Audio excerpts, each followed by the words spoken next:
full.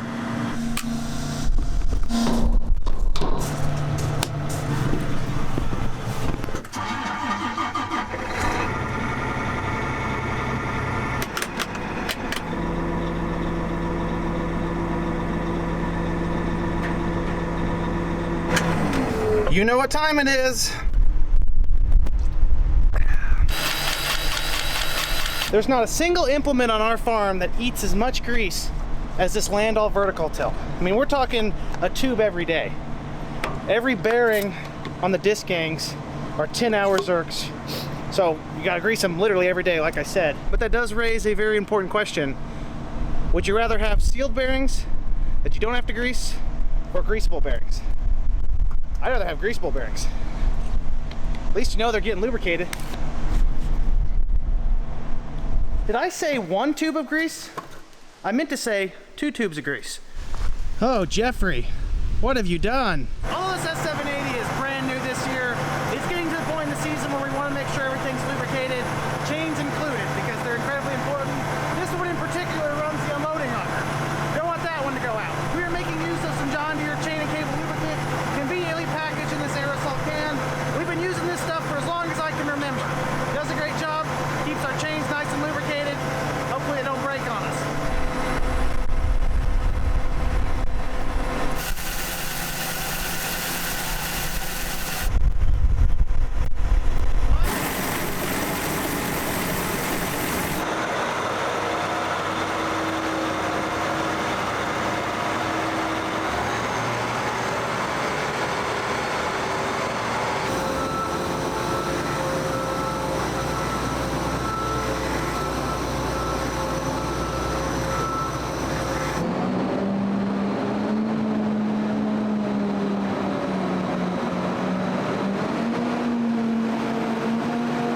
Due to the unforeseen circumstances that we were presented with this year in terms of excessive amounts of moisture, we don't think we're going to be able to use our inline ripper or subsoiler. So we're going to hook onto it, move it out of this side of the barn into the southwest corner so it's out of the way.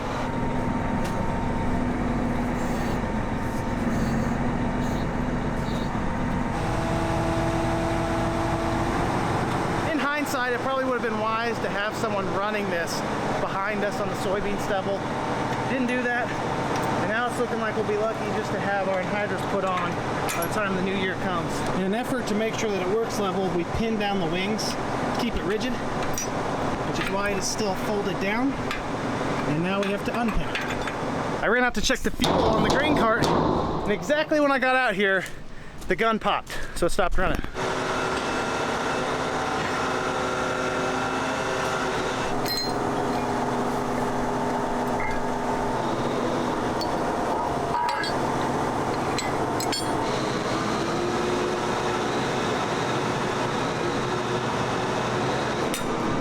We may be able to get this out again, we may not, but for now it's somewhere out of the way. If we don't use it, this is where it'll stay all winter. It's been a productively unproductive day so far. Both combines and the grain cart are serviced, with the exception of the U-joint on the roll tarp, which may never get greased on its lifetime on our farm, because really the only easy way to grease it is if you have a full hopper full of grain on the grain cart, and at that point in time, why in the world would I be concerned about a tarp U-joint? Pulled the shaft off, greased the telescoping part of it, which I normally cannot do, so it should be good to run for the rest of the season, with the exception of maybe another couple of greasing events on the carrier bearings. I also like to lube all the power takeoff joints anywhere that the shafts slide together, because they can be real rascals. Now the ultimate question is, will I be able to slide this back on without too much hassle? Oh my, it's a Christmas miracle. It went on.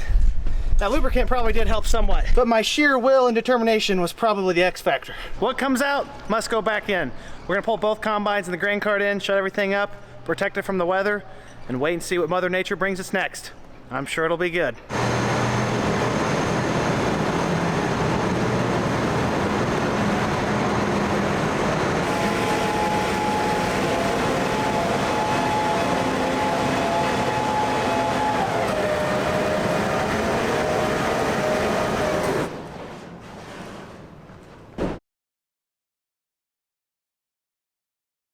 a little bit after midday on Tuesday, and my thought of the day so far is that we really compounded our risk when we merged cell phones and alarm clocks into the same thing. I've learned the hard way that if your phone does not charge overnight and dies, you also do not have an alarm clock. There's the 780. There's going to be 4 things missing from the front of that here by tomorrow midday. Also, go figure, the combine's regenning, so they're not going to pull it inside yet.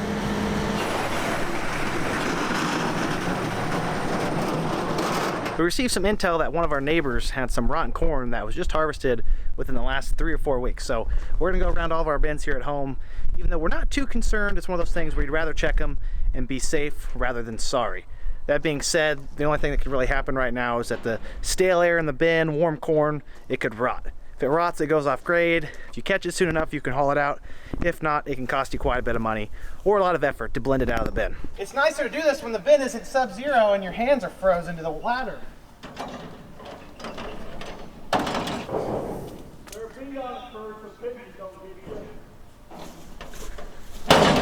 That corn's about 45 degrees. Smells good. Are there any pigeons in there? No. This is about the only time I wish we didn't have so many small bins and had just a fewer big bins. Sorry, it's a good workout for me and Jeff. I'm happy to report that our combine upgrade is done and the 780 is headed to the field right now.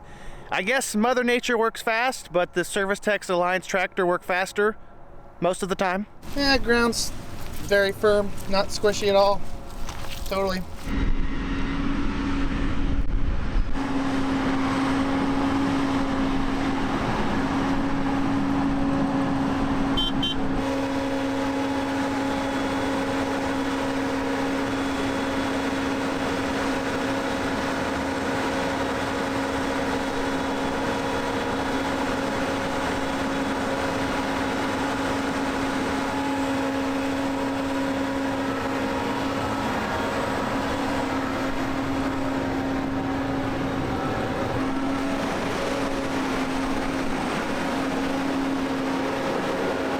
As you obviously have noticed by now, what we've installed are a pair of 36-inch ATI tracks on our combine.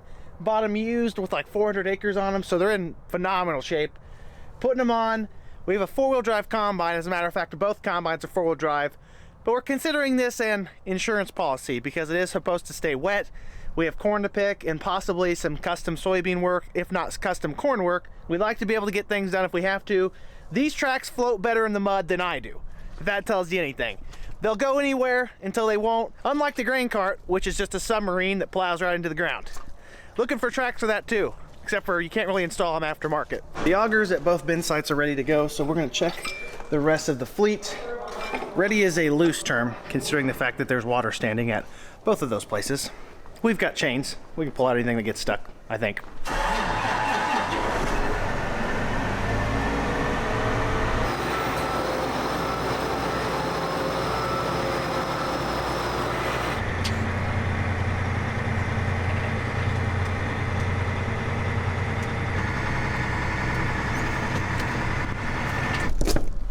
Anyone in the bathroom? Occupied?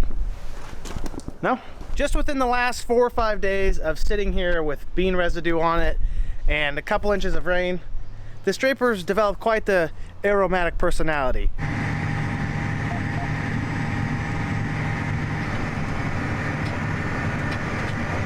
Quick disclaimer, anything you see from this point in the video on is not necessarily what I recommend you doing on your farm, but it's what we're gonna do. I guess you could say we're just gonna send it because we're trying to get this corn out. Not too wet. Everyone, if you could go talk to your priest or your weatherman, we're looking for a deep freeze this winter because we're gonna need it. Hard to repair the damage you do from packing stuff down this bad. The tracks definitely help with the combine, so to speak, but overall, it's still a net negative for your soil. Frost is the great equalizer. The ATI tracks are doing a great job here in terms of flotation. However, we could either be in a dry spot in the field or on top of a tile line, which are naturally going to be much firmer than somewhere that does not have those two benefits. I guess we'll see as the field goes on. Corn looks okay. Nothing incredible. Although this field had a lot of water, so I wouldn't expect too much. When you have that much rainfall, especially on swampy ground like this, you lose a lot of nitrogen. Here comes the beast right now. Let's watch those tracks in action.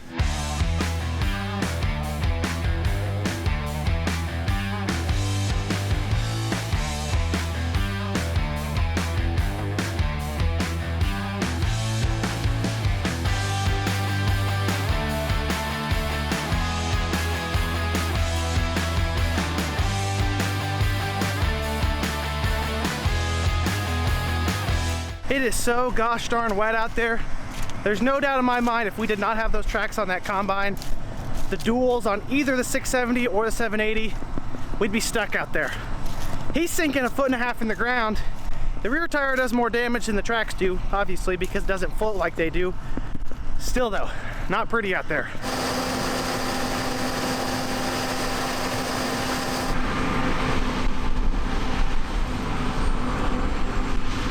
I'm less like a grain cart today and more like what they'd call a mother bin.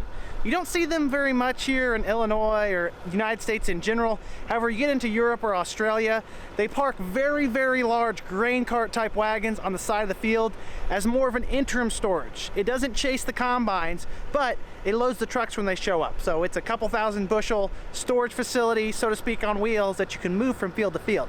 Although I'm made to go out in the field, I just can't in good conscience go out there because I'll probably have to bring a chain with me. So Chris is gonna keep coming here.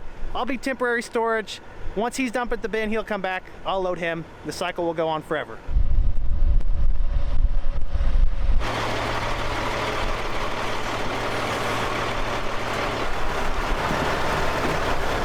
Pull up about 6 to 8 inches. That's good. Chris, I said 6 to 8 inches, not 3 foot. Now you're way too far.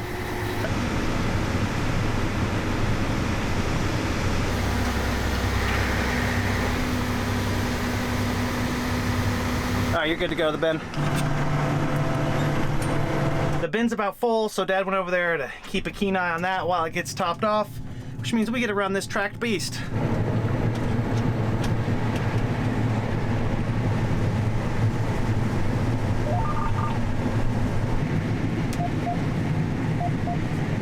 This is another field where you can clearly see the plant health difference between two different hybrids on a split planter. One's a Pioneer 110-day corn, one's a DeKalb 112-day corn. I'm not sure which is which, to be honest with you. My intuition, based on what I've seen so far this year, is that the DeKalb stuff is stacked up on top, but has a firm bottom. Pioneer corn just looks healthier. That does not correlate to yield even in the least bit. The yield monitor claims that this field is making 226 dry. We know how that's been so far this year. This is one of those fields though, where if it makes 200 bushels on average based on how wet it is, especially given this year, we're gonna take that as a victory. You got to have realistic expectations for every individual piece of land you have, because none of them are the same. They've all got their own unique personality, so to speak. They thrive in different conditions. One of the nicest all-around benefits of a tracked grain cart would be the weight distribution. On this wheeled machine, if we put the weight on the back, like I did right there inappropriately, it puts a lot of weight against the hitch of the tractor and lifts me off the ground.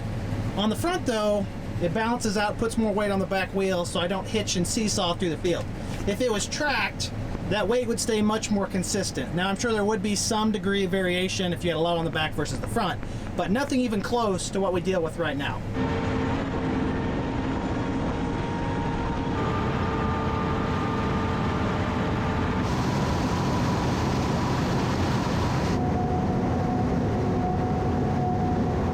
Have about 30 acres, give or take here. We finished that last bin. We're switching fields for the sake of grain management. This is something Dad wanted to do. We're moving right over to that farm, which is called Daly. So it's right here, hit okay, and there we go. We're switched over, and I'm no longer gonna be driving the combine because this is a luxury, not a full-time position. I always let out a sigh of relief when I see a GoPro's not been destroyed doing its job. It's like launching the Sputnik into the atmosphere. You never know what's gonna happen. Come around, come around! Yeah, it'll make a mess, all right. Whoa!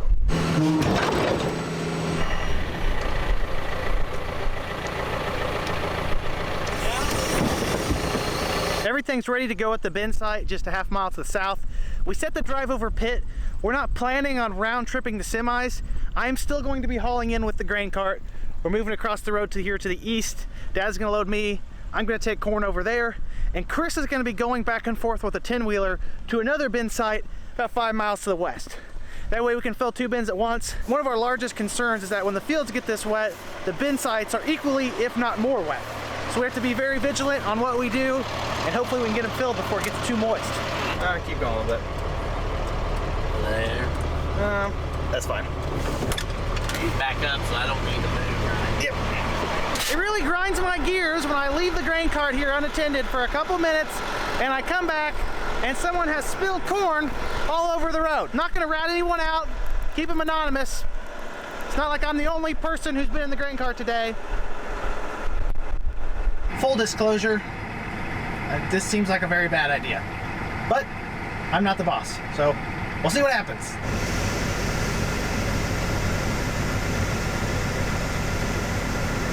Good luck. You're gonna be spinning your tires. That one's on the combine, not me, because I was not driving. I was sitting still.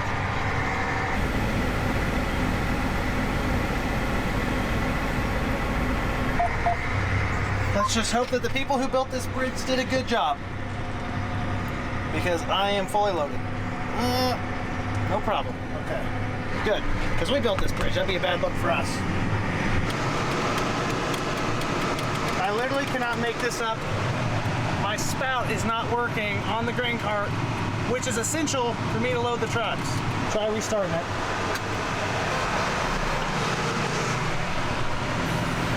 Oh, look at that. It's electronic. Fascinating how that can stop you. Something that should be purely mechanical. This lane is pretty packed down except for 2 spots maybe. He could probably make it to the back. At least I'm not the only one working on their frequent flyer miles. Chris has joined me in the cause, going through the mud.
Oh, my legs are asleep. Made a lot of trips back and forth so far this afternoon.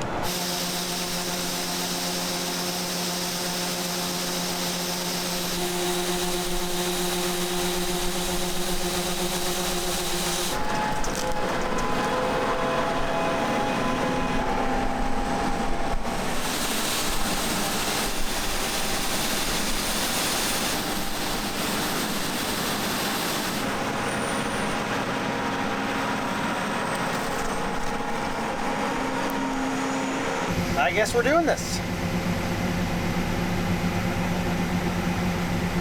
Double time. It's getting to the point in the day where I'm really regretting not eating lunch. I'm starving right now. We've been working on this bin and the bin over there for probably 5 or 6 hours now. I'm curious how full it is. Let's go look.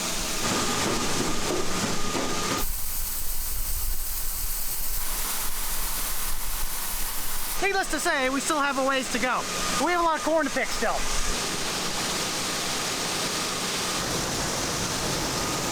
Not exactly going to be much of a yard left when I'm done. Oh darn it. What did I tell you guys about leaving the door open on the tractor?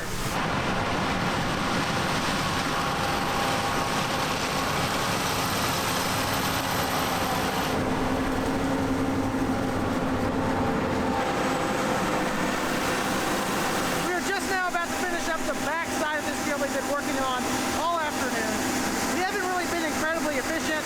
We've been doing things that we wouldn't normally do, but that's what we have to do to get it done. We'd rather have slow progress than no progress. It's amazing how much slower you are when the grain cart isn't keeping the combines running. Makes me feel important, I guess. On the south end of this field, way on down yonder, past the bridge, we have a trial going on, or did have a trial going on this season, BASF's Veltima versus Syngenta's Triva Pro, which is what we used on all of our corn acres. Big shout out to Brody Elder, the BASF chemical rep. He provided us with some free product to see how it stacked up against one of the top dogs in the industry. Shooting from the hip, it appears that it performed very well versus its competitor. However, I'm not going to make any kind of concrete statements on who won what before I get a chance to equalize the combine yield monitors and kind of evaluate and make sure that we can make a very, very equal analysis of the two products. There's a lot of different things going out here in the field, topography, soil type, drainage, which you really want to account for before you just say this product beat that product. We like to find very equal spots of the target areas and make an analysis based on that. We're running a little bit later into the night than we normally would. They're calling for some rain, about 1 inch in the early AM hours tomorrow. We won't even be out of bed by that point in time, so we're going to top off this bin. That way we can forget about it and move on to other things once it dries back up. Maybe we quite possibly could miss the rain. I think we are due for some fortunate luck one of these days. Not sure if anyone keeps track, and it probably doesn't work like that.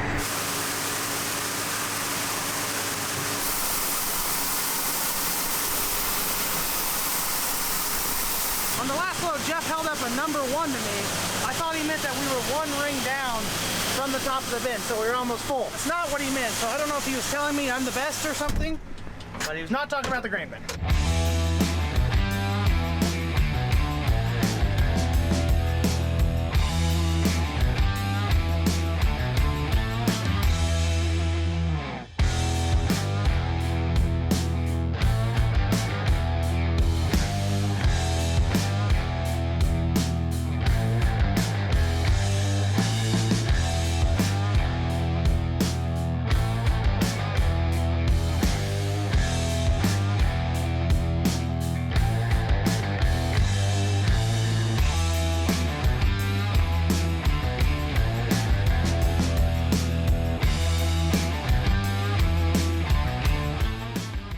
Will this finally be the straw that breaks the camel's back?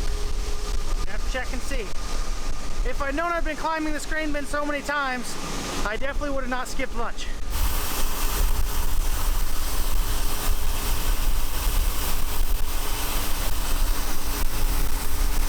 At the very least, it's going to be 1 more full grain cart, if not 1.5. I think this bin may have a black hole in the bottom of it or something. Surely it'd be full by now. But it's not.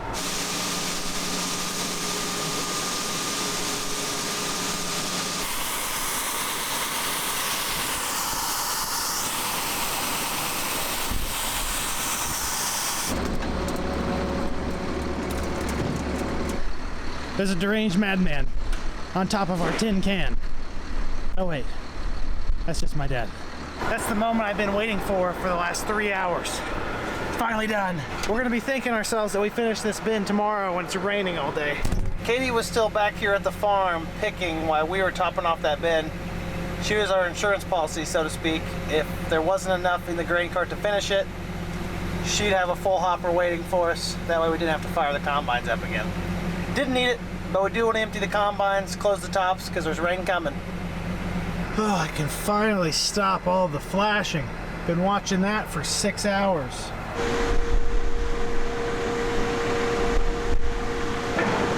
We did it.